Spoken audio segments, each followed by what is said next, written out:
सवात का अमन एक बार फिर खतरे, कोई जिम्मेदारी क्यों नहीं ले रहा? सवाल तो है ना कि जो दहशतगर्दों के जत्थे वहाँ पर वापस आए हैं, कैसे आए हैं? इसका जवाब कौन देगा? इसका जवाब तो देखें, पहली बात तो यह कि उस सूबे की हुकूमत है वो बताए क्यों आए हैं, कैसे। अब ये जो एक ब्लेम गेम शुरू हो गया है, किस मजबूरी के तहत फिर लोग सड़कों पे निकले, इसकी कोई जिम्मेदारी लेगा? मैं समझता हूँ लोग ठीक निकले सड़कों पर, एवरीबॉडी इज रिस्पॉन्सिबल। ये कह रहे हैं कि पीटीआई की जिम्मेदारी है क्योंकि पिछले 10 साल से आप हुक्मरानी कर रहे हैं। आप अपनी जिम्मेदारी से बरी उज़्ज़मा तो नहीं हो सकते।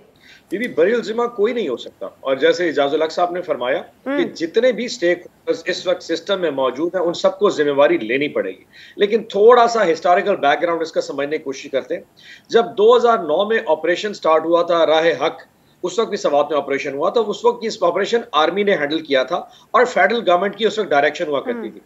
आप ये देखिए कि सवात में जहां पे इंसर्जेंसी हो रही है, जहां पे टीटीपी पाई जा रही है, सवात का डायरेक्ट बॉर्डर इस वक्त अफगानिस्तान के साथ मौजूद नहीं है। ये जितने लोग अपेरेंटली जो आए वो सारे दीर के आए, तो कोई ना कोई तो बॉर्डर क्रॉस हुआ होगा।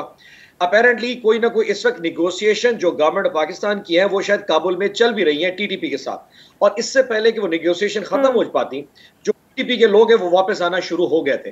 और आपको याद होगा जुलाई के एंड में, अगस्त के फर्स्ट वीक में मुराद सईद ने सबसे पहले इशू को रेज किया था कि इस तरह सवात में इशू बन रहा है। ये जो इशू है वो लोकल गवर्नमेंट के बस से बाहर है। आई मीन टीटीपी या बॉर्डर के बाहर से लोग क्रॉस करेंगे, वो यकीनन लोकल पुलिस तो नहीं हैंडल कर सकती। तो उन्होंने इशू रेज किया था कि इसको फौरन हैंडल किया जाए। इस वक्त हालात ये हैं कि आपको याद हो सितंबर की 13 को और सितंबर की 16 को 2 अटैक हुए थे, जिसमें शायद अमन कमेटी के सरबराह को भी शहीद कर दिया गया था।